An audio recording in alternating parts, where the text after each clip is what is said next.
Assalamu alaikum students, my name is Abdullah Sir Rajput and you guys are watching my YouTube channel AK Education। तो आज की video में हम लोग class 11 chapter number 4 circular and rotational motion के numericals को solve करेंगे। सही है, तो स्टार्ट करते हैं। न्यूमेरिकल नंबर 1 हमारे पास है और साइड पे चल भी रहा होगा, आप लोग वहाँ से भी रीड आउट कर सकते हैं।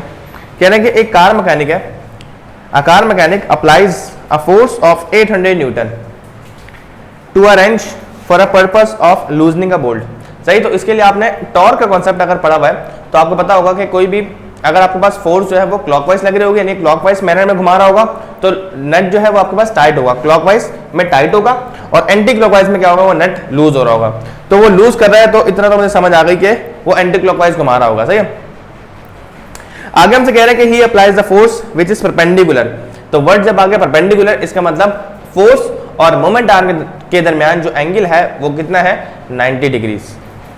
आगे हमसे कह रहे हैं कि to arm of wrench, wrench का मतलब वो सिंपल जो पाना होता है जिसे नट हम लूज और टाइट कर रहे होते हैं।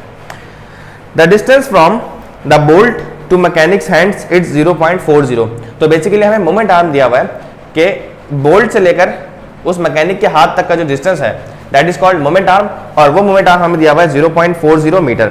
Find out the magnitude of the torque applied. तो आपने टॉर्क जो अप्लाई हुआ है उसका सिर्फ मैग्नीट्यूड बताना है, डायरेक्शन से आपका कोई कंसर्न नहीं है। तो सबसे पहले कुछ इस तरीके की डायग्राम है कि इस तरीके का कोई आपके पास कह लो कि पाना होगा, रेंच होगा, सही है, और मैकेनिक जो है वो फोर्स लगा रहा होगा। तो हम लोगों ने ये सपोज किया कि फोर्स कहाँ लगा रहा है, वो नीचे की तरफ लगा रहा है। सही, क्योंकि ऐसे फोर्स लगाएगा तो क्या कैसे घूमेगा, वो एंटी क्लॉकवाइज घूमेगा। सही है, अच्छा ये फोर्स लग रही है, ये फोर्स है F, और ये हमारे पास यहाँ से लेकर यहाँ तक का जो डिस्टेंस होगा दैट इज कॉल्ड, यहाँ पे कोई नेट होगा that is called moment arm which is denoted bye R। और वो R है कितना, वो R की वैल्यू हमें गिवन है 0.40 मीटर। सही है, और फोर्स का आपको मैग्नीट्यूड भी गिवन है। तो जल्दी से पहले डेटा बना लेते हैं कि डेटा में हमें क्या क्या चीज़ गिवन है। हमें फोर्स का मैग्नीट्यूड गिवन है, जो फोर्स मैकेनिक ने अप्लाई की विच इज डिनोटेड बाय F, और वो है 800 न्यूटन, 800 न्यूटन।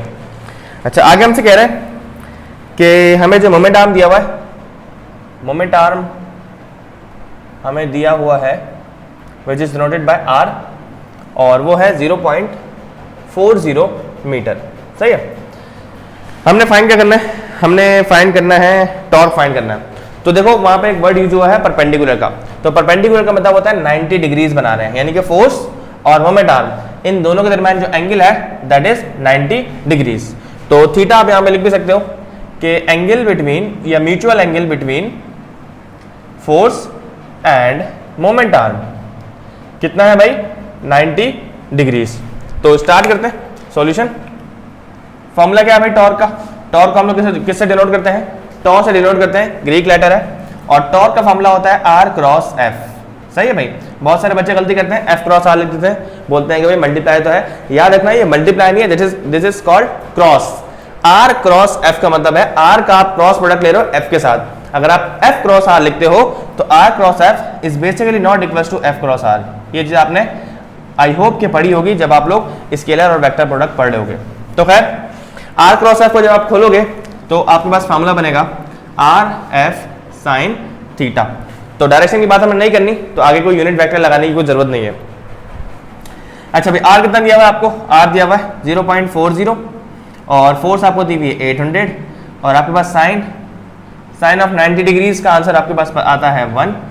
आप कैलकुलेटर में पुट करो sine 90 degree which is equals to 1। तो 0.40 को हम मल्टीप्लाई कर देंगे सिंपली 800 से, द आंसर इज 320।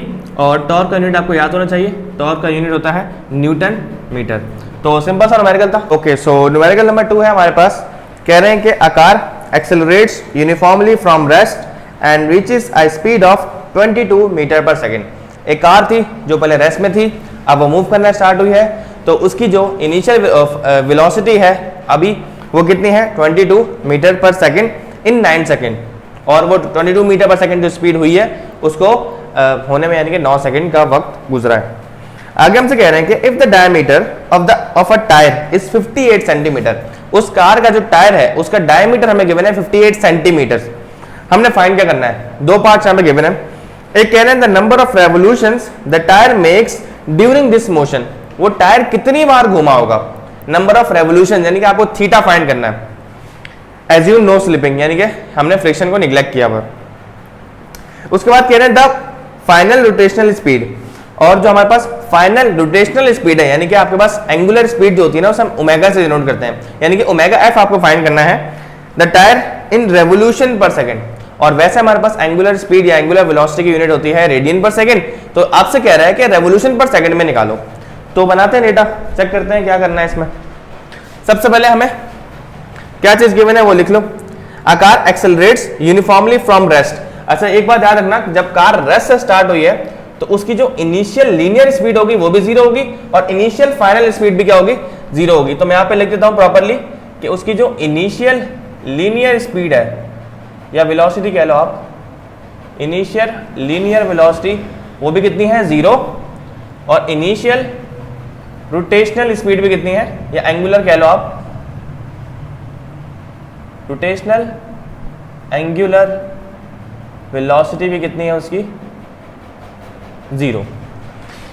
आगे क्या हुआ है, आगे कह रहा है and reaches a speed of 22 meter per second. तो हमें जो फाइनल वेलोसिटी गिवन है, फाइनल वेलोसिटी या फाइनल लीनियर वेलोसिटी कह रहे हैं तो अच्छी बात है, फाइनल लीनियर वेलोसिटी जिसे हम लोग ओमेगा एफ से डिनोट वी एफ से डिनोट करेंगे, और वो कितनी है 22 मीटर पर सेकेंड। और हमें टाइम गिवन है, टाइम हमें गिवन है कितना, 9 सेकेंड्स का। अच्छा हमें निकालना क्या, if the diameter of the tyre is 58 centimetre, diameter of tyre आपको दिया हुआ है, diameter which is denoted by small D से कर लो, चलो 58 सेंटीमीटर। तो पहले एक काम करो कि रेडियस, यहीं पे रेडियस निकाल लो। तो रेडियस कितना आएगा हमारे पास, रेडियस आएगा 58 को हम डिवाइड कर देंगे 2 से, तो 2 1 2, 2 2 4, 1 कैरी, 2 9 18, तो आ जाएगा कुछ 29 सेंटीमीटर। और 29 सेंटीमीटर को जब आप डिवाइड करोगे 100 से, क्योंकि आपको चाहिए मीटर में, तो आपका आंसर आ जाएगा 0.29 मीटर। सही है, तो ये हमारे पास आ गया रेडियस, क्योंकि हमें रेडियस चाहिए होता है, तो मैंने डायमीटर से रेडियस यहीं पे फाइंड कर लिया। आप चाहो तो बाद में भी कर लेना, कोई मसला नहीं है। अच्छा पार्ट ए हमसे क्या कह रहा है, पार्ट ए में हमसे कह रहा है कि आप क्या फाइंड करो, find the number of revolutions during this motion, यानी कि आपसे थीटा फाइंड करने को कह रहा है, नंबर ऑफ थीटा फाइंड करना है और किस में करना है, रेवोल्यूशन में करना है भाई। सही है, कर लेंगे, यहाँ पे लिख दो इन रेवोल्यूशंस।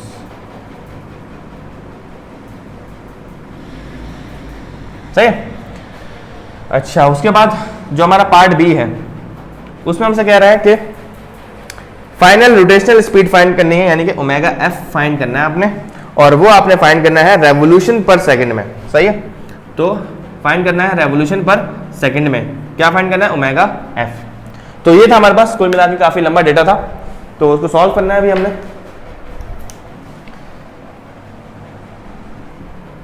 सबसे पहले आप पार्ट ए को सॉल्व करो। पार्ट ए में हमसे क्या पूछा था, पार्ट ए में इन्होंने हमसे पूछा था कि आप ये बताओ कि थीटा कितना होगा। तो देखो आपने एक रिलेशन पढ़ा होगा, लीनियर और एंगुलर क्वांटिटीज के दरमियान का एक रिलेशन था, S is equal to r theta. सही है, one of the basic relation between linear and angular quantities, S is equal to r theta. तो फिलहाल आप इसको सॉल्व नहीं कर सकते, तो इक्वेशन नंबर 1 का नाम देखो छोड़ दो। सॉल्व हम लोग क्यों नहीं कर सकते, क्योंकि हमें निकालना है थीटा, आर हमें पता है लेकिन एस हमें नहीं पता, एस लीनियर डिस्टेंस हमें नहीं पता। तो वो फाइंड करने के लिए हमें सबसे पहले क्या फाइंड करनी होगी, एस को फाइंड करने के लिए हमें एक्सेलरेशन फाइंड करनी होगी, और एक्सेलरेशन फाइंड करने के लिए हम लोग क्या करेंगे, न्यूटन्स की इक्वेशंस ऑफ मोशन का इस्तेमाल करेंगे। तो अगर आप देखो डेटा के मुताबिक तो आपको टाइम गिवन है, इसका मतलब आप फर्स्ट इक्वेशन में तो एस आता नहीं है लेकिन एक्सेलरेशन आती है, तो आप फर्स्ट इक्वेशन लगा दो। तो सबसे पहले लिख दो आप यहाँ पे फॉर एक्सेलरेशन, क्योंकि भाई हमें डिस्प्लेसमेंट चाहिए ना, डिस्टेंस चाहिए, तो एक्सेलरेशन नहीं होगी तो डिस्टेंस कहाँ से निकालोगे। तो हम लोग लगा सकते हैं यहाँ पे Vf is equal to v i plus का 80। Vf फाइनल वेलोसिटी हमें कितनी गिवन थी 22 is equal to initial velocity 0 plus acceleration हमें चाहिए, टाइम कितना है 9 है, ये 9 है और ये a है। सही है भाई। अच्छा तो ये हो गया 22 प्लस 9 मल्टीप्लाई है, वहाँ जाए क्या हो जाएगा, डिवाइड हो जाएगा, डायरेक्ट कर दो तो एक्सेलरेशन आ जाएगी हमारे पास तो एक्सेलरेशन आ जाएगी, तो एक्सेलरेशन आ गई 2.444 मीटर पर सेकंड स्क्वायर, इसकी क्या होती है, यूनिट होती है। नाउ हमें क्या फाइंड करना है, हमें फाइंड करना है डिस्टेंस या डिस्प्लेसमेंट कह लो, फॉर डिस्प्लेसमेंट। तो डिस्प्लेसमेंट के लिए हम लोग कौन सी इक्वेशन यूज कर सकते हैं, हम लोग देखो फर्स्ट तो अब यूज कर नहीं सकते क्योंकि फर्स्ट इक्वेशन में डिस्प्लेसमेंट आता ही नहीं है, तो आप सेकंड यूज कर लो या थर्ड यूज कर लो।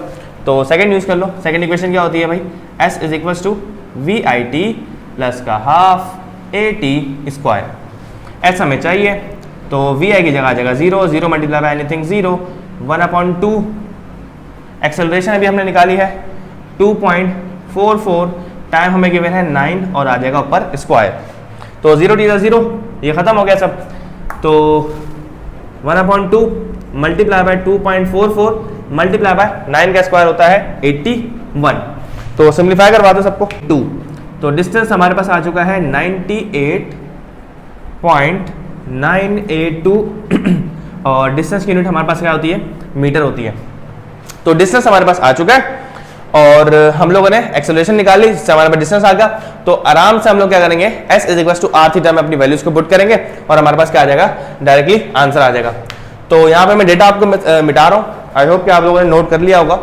तो करना क्या, हमने डिस्टेंस हमारे पास आ चुका है, पुटिंग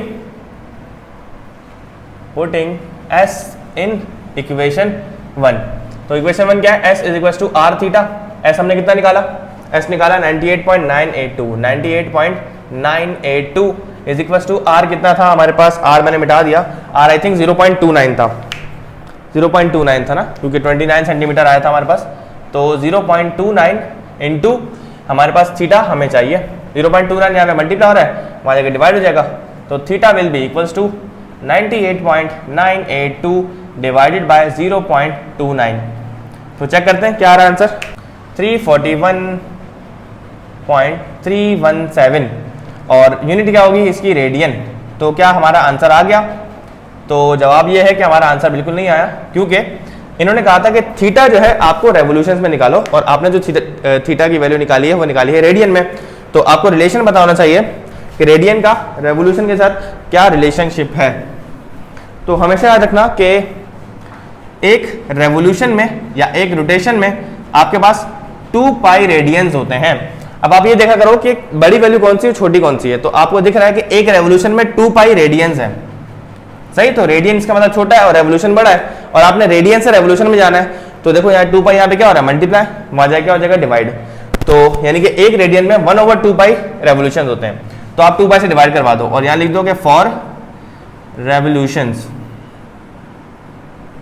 रेवोल्यूशंस, तो रेवोल्यूशन में जाने के लिए हम क्या कर देंगे, थीटा को डिवाइड करवा देंगे 371 डिवाइडेड बाय 2 पाई। तो चेक करते हैं आंसर क्या आ रहा है, 3 रोटेशन कंप्लीट करेगा वो टायर, 54.33 कर लो, सही। इतने रेवोल्यूशन जो है वो टायर जो है वो मेक करेगा। तो ये हमारे पास सिर्फ पार्ट नंबर ए सॉल्व हुआ है। अब पार्ट नंबर बी में हम लोगों ने फाइनल रोटेशनल स्पीड भी निकालनी है, तो उसके लिए मैं सारा चीज रब कर रहा हूं। आप इसका स्क्रीनशॉट लेना चाहते हो तो आप ले सकते हो। अब क्या करेंगे हम लोग, देखो आपको ओमेगा पता है ना, ओमेगा क्या होता है हमारे पास, एंगुलर वेलोसिटी। तो आपने रिलेशन पढ़ा होगा, v is equal to, part हम लोग b सॉल्व कर रहे हैं, v is equal to r omega, सही है।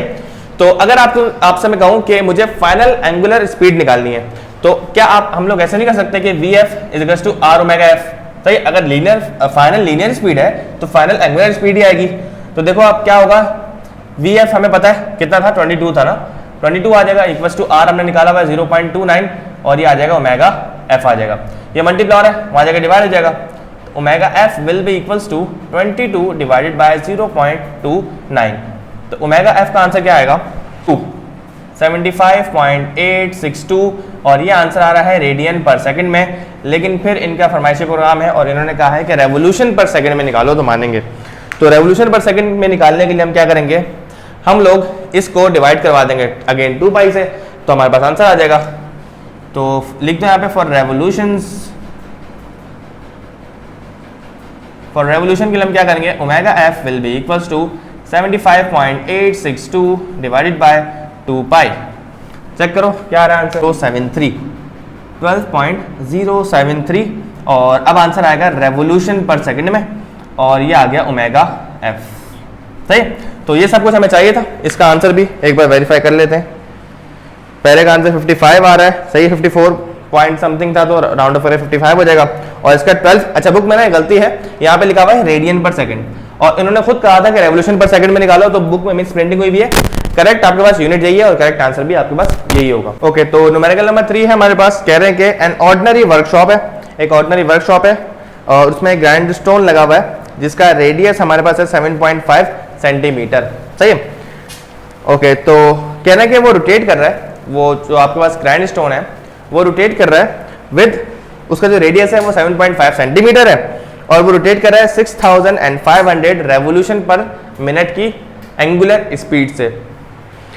तो आगे हमसे कह रहे हैं कि आपने पार्ट ए में निकालना है calculate the magnitude of centripetal acceleration. आपने सेंटीपिटल एक्सेलरेशन का मैग्नीट्यूड भी फाइंड करना है and its at its edge in meter per second square. Obvious बात है कि सेंटीपिटल एक्सेलरेशन का answer centimeter per second square में ही आएगा। सही है। ओके, और आपके पास आगे कह रहे हैं कि and convert it into multiples of g. Multiple of g का मतलब है कि जी की टर्म्स में रिप्रेजेंट करवा दो। अगर आपने वेरिएशन का चैप्टर पढ़ा है क्लास मैट्रिक में, तो उसमें हमसे कहते थे कि write y in terms of x, यानी कि वाई के फार्मूले में एक्स आना चाहिए। इसी तरीके से ये लोग कह रहे हैं कि सेंटीपिटल एक्सेलरेशन के फार्मूले में जी आना चाहिए, तो कोई मसला नहीं, हम जी से मल्टीप्लाई डिवाइड करवा देंगे, आ जाएगा। फिर आगे हमसे कह रहे हैं कि what is linear speed of a point on its edge. तो आप ये बताओ कि लीनियर स्पीड कितनी होगी। जाहिर सी बात है, अगर कोई चीज सर्कुलर पाथ पे घूमती है, तो ये चीज हम लोगों ने लेक्चर में पढ़ी भी है कि उसकी जो लीनियर स्पीड है वो हमेशा टेंजेंट टू द सर्किल होती है। ऑब्जेक्ट अगर आपके पास ऐसे एंटी क्लॉकवाइज घूम रहा है, तो इस पॉइंट पे इसकी जो सेंटीपिटल लीनियर स्पीड होगी वो कहाँ होगी, ऊपर की तरफ। इस पॉइंट पे यहाँ होगी, इस पॉइंट पे यहाँ होगी और इस पॉइंट पे यहाँ पे होगी। सही है। तो हमें ये स्पीड भी मालूम करनी है। तो डेटा बनाते हैं। सबसे पहले हमें गिवन क्या है, हमें गिवन है radius of grindstone, radius which is denoted by r, और वो कितना है 7.5 सेंटीमीटर। तो हाथों हाथ इसको मीटर में चेंज कर लो। 7.5 को जब आप डिवाइड कराओगे 100 से, तो आंसर आएगा 0.075। सही, दो बार पॉइंट 20 से लगा। सही, 0.075 मीटर, ये आपके पास आ गया रेडियस। अच्छा, आगे हमसे क्या गिवन है, हमें ओमेगा गिवन है।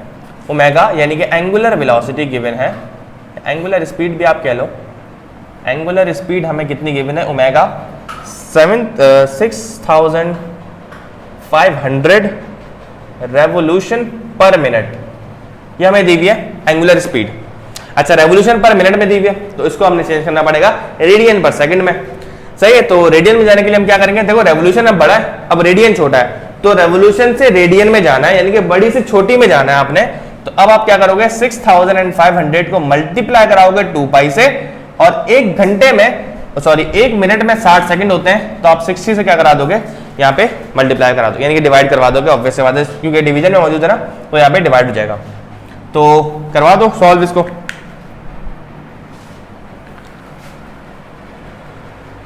6500 मल्टीप्लाई बाय 2 पाई, सॉरी 2 पाई, और डिवीजन में क्या मौजूद है हमारे पास, डिवीजन में मौजूद है 60, तो आंसर आ रहा है 680.678, 680.678, 680.678, और अब आंसर आएगा रेडियन पर सेकंड के अंदर। सही है। तो ये हमने कन्वर्ट कर दिया रेडियन पर सेकंड में। अब क्या करना है हमने, अब हमने करना क्या है, आगे हमसे कह रहे हैं कि आप फाइंड करो सेंटीपिटल एक्सेलरेशन, हमने फाइंड करनी है ऑन इट्स एज, यानी कि आपने ए सी फाइंड करना है। Centripetal acceleration is denoted by a c, और वो भी फाइंड करना है आपने मीटर पर सेकंड स्क्वायर में, और मल्टीपल ऑफ जी भी आपने फाइंड करना है। लिख भी दो यहाँ पे मल्टीपल ऑफ जी, यानी कि आपके पास जो सेंटीपिटल एक्सेलरेशन है वो जी के मल्टीपल्स में लिखी जानी चाहिए। आगे हमसे कह रहे हैं कि what is linear speed at the point, यानी कि आपने वी भी निकालना है, लीनियर स्पीड। सही है भाई, निकाल लेंगे। सबसे पहले सेंटीपिटल एक्सेलरेशन निकाल लो। ये आपके पास पार्ट ए गिवन है और ये आपके पास पार्ट बी में गिवन है। तो पार्ट ए हम लोग सॉल्व कर रहे हैं, तो पार्ट ए में हमने निकालनी है सेंटीपिटल एक्सेलरेशन। अच्छा भाई, अगर मैं आपके सामने ये सेंटीपिटल एक्सेलरेशन का फॉर्मूला लिखूं अगर आर ओमेगा स्क्वायर, तो बहुत सारे बच्चों ने नहीं पढ़ा होगा या बहुत सारे ने पढ़ा भी होगा, तो वो बोलेंगे सर ये क्या लिखा हुआ है और ये कहाँ से आया। तो मैं जल्दी से उनको बता दूँ कि कहाँ से आया। देखो सेंटीपिटल एक्सेलरेशन जो है उसका जनरल फार्मूला हमारे पास जो सिंपलेस्ट फार्मूला होता है वो होता है v²/r। तो हमें पता है कि v is equals to r omega. तो v² की जगह अगर मैं लिख दूं r ओमेगा और ऊपर आ जाएगा whole square divided by r, तो देखो r पे भी स्क्वायर आ जाएगा, ओमेगा पे भी स्क्वायर आ जाएगा, सिंपल r मौजूद है, एक r से एक r कैंसिल, तो क्या बचा r ओमेगा स्क्वायर। तो इस तरीके से हमारे पास AC बराबर आता है r ओमेगा स्क्वायर के। अब आप अगर ये सोच रहे हो कि यही फार्मूला क्यों लगाया यहाँ पे, तो ये फार्मूला इसलिए लगाया क्योंकि मुझे पता है कि डेटा में मुझे क्या क्या गिवन है। डेटा में मुझे रेडियस गिवन है और एंगुलर स्पीड गिवन है। रेडियस डेटा में अगर मुझे लीनियर स्पीड गिवन होती तो मैं ऑब्वियस सी बात है वाला फार्मूला ही यूज करता, ये सिंपल वाला, सही है। तो ये थी इसके पीछे लॉजिक। अब आ जाओ न्यूमेरिकल की तरफ। AC is equals to R कितना है, R ये रहा 0.075 मल्टीप्लाई बाय ओमेगा की वैल्यू हमारे पास कितनी है 680.780 और उसके ऊपर स्क्वायर निगलेक्ट मत कर देना वरना गलत हो जाएगा सब। तो ये आ गया स्क्वायर, आंसर आ रहा है 34749.190 और आंसर आएगा मीटर पर सेकंड स्क्वायर में, सही, यूनिट 10, 100, 1000, 10,000 यानी कि 34,749.190 मीटर पर सेकंड स्क्वायर हमारे पास आ गई सेंटीपिटल एक्सेलरेशन। और इन्होंने कहा था कि मल्टीपल ऑफ जी में निकालो, तो मल्टीपल ऑफ जी में निकाल लेते हैं। तो उसके लिए हम क्या करेंगे, उसके लिए हम लिख देंगे यहाँ पे 34,749.190 डिवाइडेड बाय पे जी कर देंगे और मल्टीप्लाई बाय पे जी कर देंगे। मैथ्स का बेसिक प्रिंसिपल है, अगर आप किसी भी चीज को खुद से मल्टीप्लाई करा रहे हो तो डिवाइड भी करा दो। मैंने जी को मल्टीप्लाई डिवाइड करवा दिया। अब आप एक काम करो कि इस जी की जगह पे 9.8 लिख दो ताकि हम लोग डिवाइड करवा दें। तो इसी आंसर को मैं डिवाइड करवा दूंगा, तो ये आंसर आ रहा है हमारे पास कुछ 3545.835 जी। तो ये आ गए हमारे पास centimetre acceleration in multiples of g, g के मल्टीपल्स में। अब लास्ट पार्ट में हमें क्या कहा था इन्होंने कहा था कि आप लीनियर स्पीड भी निकालो। तो लीनियर स्पीड निकालना बहुत आसान है, ये हमारे पास पार्ट बी है। हमें पता है formula v is equal to r omega. v हमने निकालना है, r हमें पता है 0.075 मल्टीप्लाई बाय ओमेगा कितना है, ओमेगा है हमारे पास 680.780।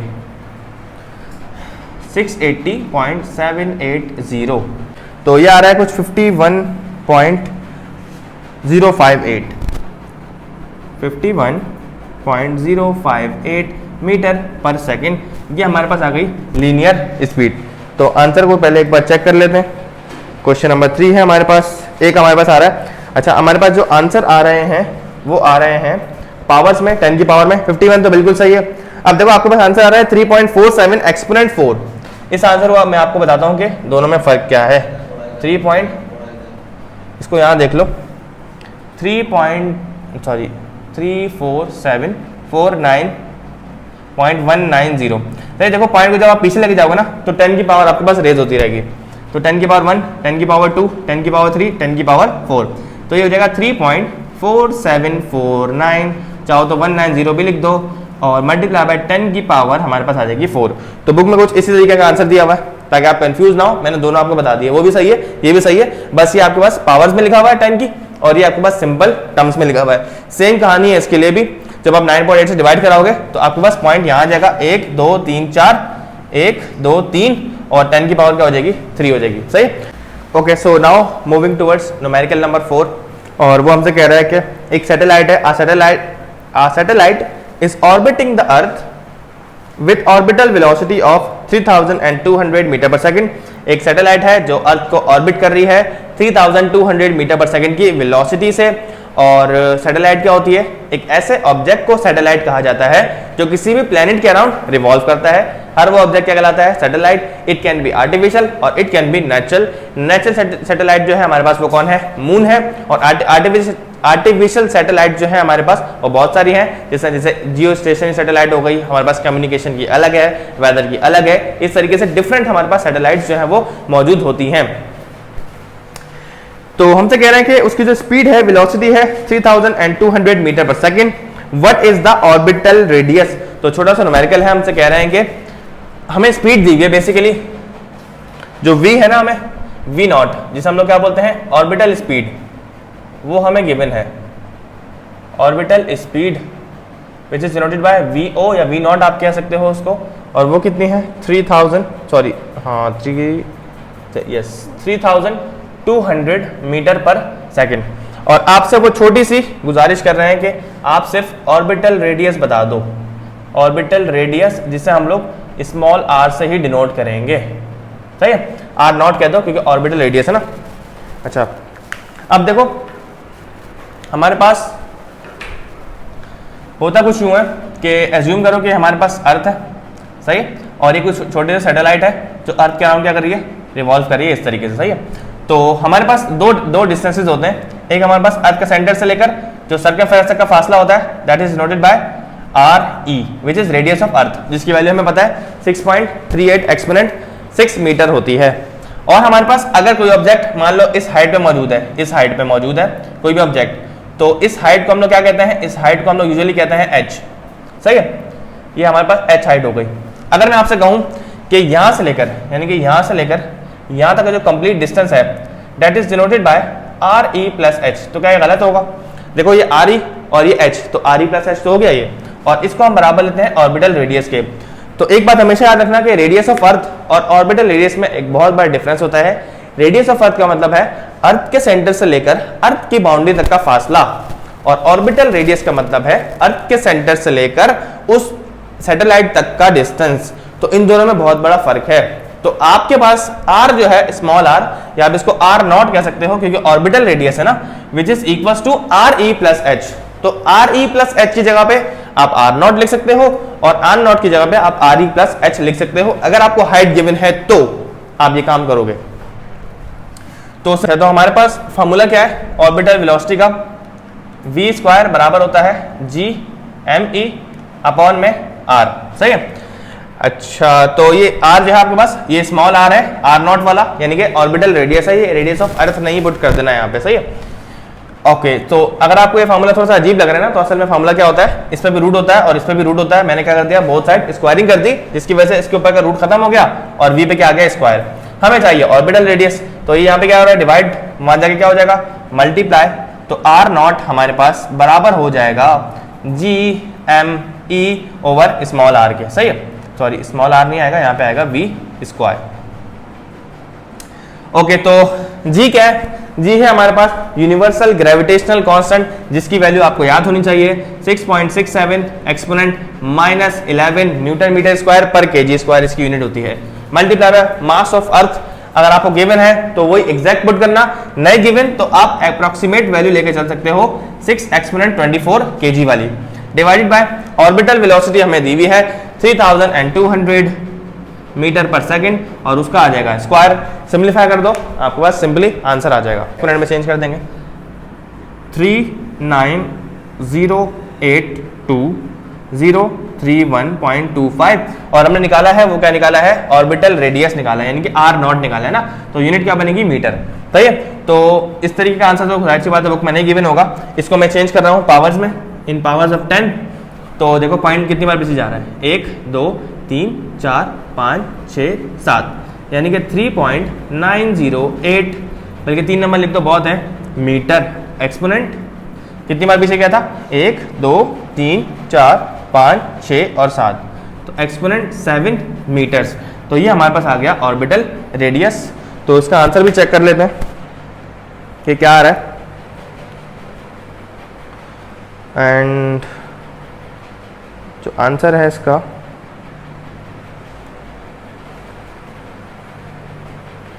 वो आ रहा है हमारे पास 3.897, सही, राउंड ऑफ करके 3.897 एक्सपोनेंट 7 मीटर, सही। तो इस तरीके से न्यूमेरिकल नंबर 4 भी हमारे पास सॉल्व हो चुका है। ओके, सो न्यूमेरिकल नंबर 5 है हमारे पास, सैटेलाइट से मिलता जुलता है, सेम तकरीबन न्यूमेरिकल है, बस एक छोटा सा कॉन्सेप्ट है जो आपको मैंने अलग से देना है, ऑलरेडी मैं आपको दे चुका हूँ, वो R वाला, दोबारा इसको एक बार देख लेंगे। कह रहे हैं कि एक सैटेलाइट है, a satellite wishes to orbit the earth at a height of 100 kilometre approximately 60 miles, miles आपका कोई काम नहीं है। आगे कह रहे हैं above the surface of the earth, earth के सरफेस से 100 किलोमीटर ऊपर एक सैटेलाइट है जो घूम रही है या घूमना चाहती है, विशेस कह रहे हैं ना, विशेस टू ऑर्बिट, यानी कि अर्थ से 100 किलोमीटर ऊपर एक सैटेलाइट है जो विश करना चाहती है अर्थ का ऑर्बिट। और कह रहे हैं डिटरमाइन करो, determine the speed, acceleration and orbital period of the satellite.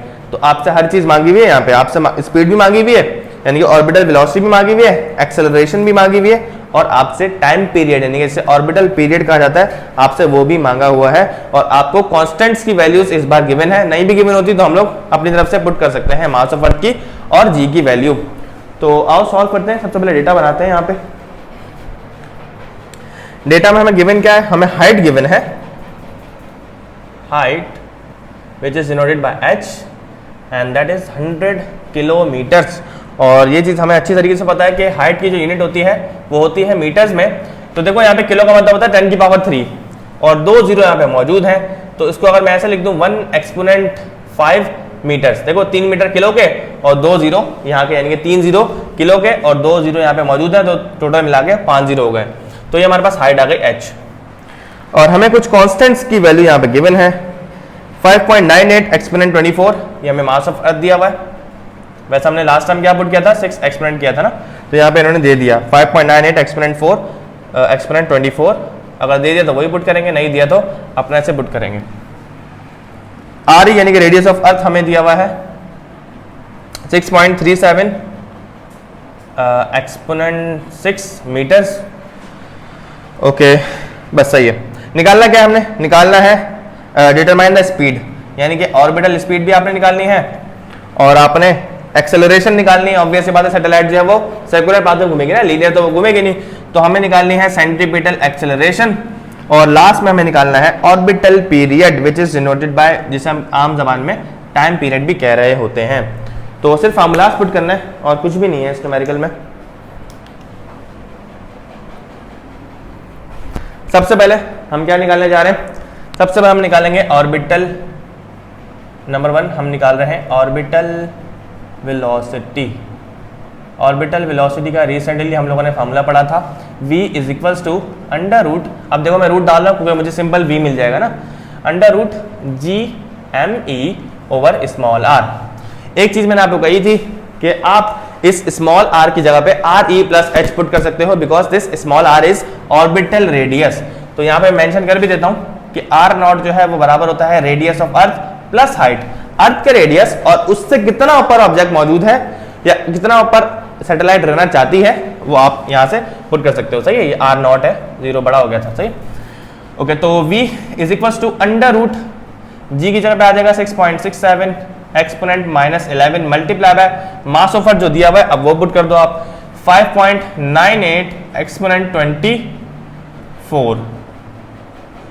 और डिवीजन में हमारे पास क्या आ जाएगा, डिवीजन में आ जाएगा आर नॉट की जगह पे हमने पुट कर दिया आर ई प्लस एच। तो एक काम आप जल्दी से ये कर लो कि आप ना साइड पे आर ई प्लस एच निकाल के पहले से रख लो ना यहीं पे, ताकि आपको तंग ना करे वो। तो आर नॉट बराबर होता है आर ई प्लस एच के। तो आर ई हमारे पास कितना है, रेडियस ऑफ अर्थ है हमारे पास 6.37 एक्सपोनेंट 6 प्लस, अच्छा बहुत सारे बच्चे यहाँ पे मल्टीप्लाई कर देते हैं, तो प्लस करना है, याद रखना बीच में प्लस का साइन है। और हाइट हमें कितनी गिवन है, 1 एक्सपोनेंट 5। तो इन दोनों को ऐड कर दो आप, देखो क्या आता है आंसर।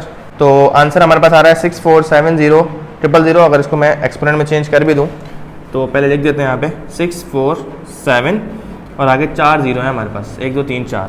सही है, ये आर नॉट की वैल्यू आई है। तो पॉइंट यहाँ पे ना 1 2 3 4 5 6, यानी कि 6.47 एक्सपोनेंट 6 मीटर हमारे पास आया है ऑर्बिटल रेडियस। इस वैल्यू को उठा के डायरेक्टली यहाँ पे आप पुट कर सकते हो। सही है, तो आपके लिए काम आसान हो जाएगा और काम साफ भी हो जाएगा। तो यहाँ पे पुट करने जा रहा हूँ 6.47 एक्सपोनेंट 6।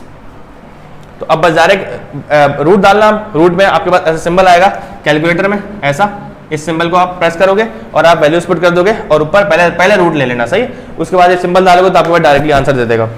तो आंसर आ रहा है 7851.657 7851.657 और पॉइंट के बाद सही है। और यूनिट क्या होगी इसकी, मीटर पर सेकंड। तो ये हमारे पास आ गई ऑर्बिटल स्पीड। अब देखो सेंटीपिटल एक्सेलरेशन निकाली है दूसरे पार्ट में, तो AC यहाँ पे निकाल लो आप, सुकून से आ जाएगा।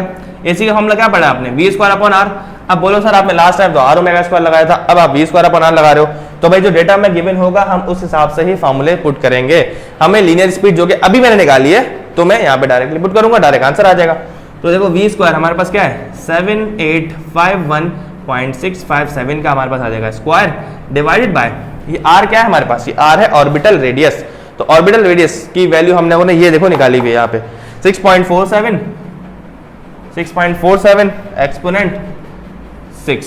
तो जल्दी से सॉल्व कर लो। तो आंसर आ रहा है 9.528 metre per second square. This is centripetal acceleration. Okay, तो ऑर्बिटल पीरियड हमने निकालना है, उसका फॉर्मूला क्या है, टी स्क्वायर बराबर होता है 4 pi square r cube over g m. सही है। तो हमारे पास इसमें भी वही गेम होता है कि आपके पास रूट में आंसर आ रहा होता है, आप स्क्वायरिंग करते हो बोथ साइड, तो आपके पास कुछ इस तरीके की शक्ल बनती है जो कि थोड़ी सी कदरतन निस्बतन आसान है सॉल्व करने के लिए। तो हमें टाइम पीरियड निकालना है, सिंपल दोबारा बाद में जब छोटा आंसर आएगा तो हम उसका रूट ले लेंगे। तो देखो 4 का 4 as it is, multiply by pi की वैल्यू होती है 3.142, उसका स्क्वायर आ जाएगा। ऑर्बिटल रेडियस हम लोगों ने निकाल के पहले से रखा हुआ है, ये रहा 6.47 एक्सपोनेंट 6.47 एक्सपोनेंट 6 का क्यूब है, डिवाइडेड बाय जी यानी कि ग्रेविटेशनल कांस्टेंट, जिसकी वैल्यू है 6.67 एक्सपोनेंट -11 मल्टीप्लाई बाय मास हमारे पास दिया हुआ है अर्थ का, यहाँ पे m का मतलब होता है me यानी कि मास ऑफ अर्थ। सही है। तो ये हमारे पास आ गया ग्रेविटेशनल कांस्टेंट, और मास ऑफ अर्थ है हमारे पास 5.98 एक्सपोनेंट 24। तो कैलकुलेटर में सिंपल हम लोग डालेंगे इसकी वैल्यूज और आंसर आ जाएगा हमारे पास। तो आंसर हमारे पास आ रहा है बहुत बड़ा, इसको चेंज कर लेंगे 2681378.338 और हमने निकाला है टाइम पीरियड और उसका स्क्वायर आया अभी हमारे पास। सही है। तो इसका रूट ले लो,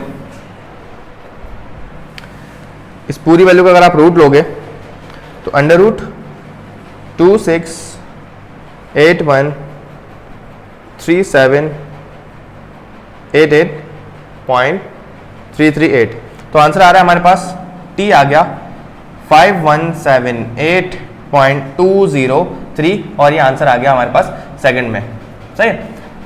तो ये हमारे पास टाइम पीरियड आ गया सेकंड में। अब इन्होंने बुक में जो आंसर दिया हुआ है वो दिया हुआ है आवर्स में यानी घंटों में दिया हुआ है। सही है। तो अगर आपको आवर्स में चेंज करना भी है तो आप इजीली चेंज कर सकते हो फॉर आवर्स। जब आप इसको आवर्स में चेंज करोगे तो आपके पास आंसर आया है सेकंड में। तो एक सेकंड में कितने यानी कि एक घंटे में कितने सेकंड होते हैं, तो एक घंटे में 3600 सेकंड होते हैं यानी कि 3600 सेकंड होते हैं एक घंटे में। तो आप इसको डिवाइड करवा दो 3600 से तो आपके पास आ जाएगा आवर्स में। तो 5178.203 को मैं डिवाइड करवा रहा हूं 3600 से ताकि आंसर आ जाए आवर्स के अंदर। 5178.203 डिवाइडेड बाय 3600 तो आंसर आ रहा है 1.438 आवर्स। तो ये था हमारे पास टोटल 5 न्यूमेरिकल्स हम लोगों ने इस वीडियो में सॉल्व किए, क्योंकि वीडियो की लेंथ बहुत ज़्यादा बड़ी हो रही है। तो जितने रिमेनिंग न्यूमेरिकल्स हमारे पास 6 वो इंशाल्लाह हम लोग नेक्स्ट वीडियो में सॉल्व करेंगे। अगर आपको वीडियो अच्छी लगी, पसंद आई तो उसको शेयर कीजिएगा और कोई भी क्यूरी है तो कमेंट सेक्शन में हमसे लाजमी पूछिएगा। Thank you so much for watching. अल्लाह हाफिज़।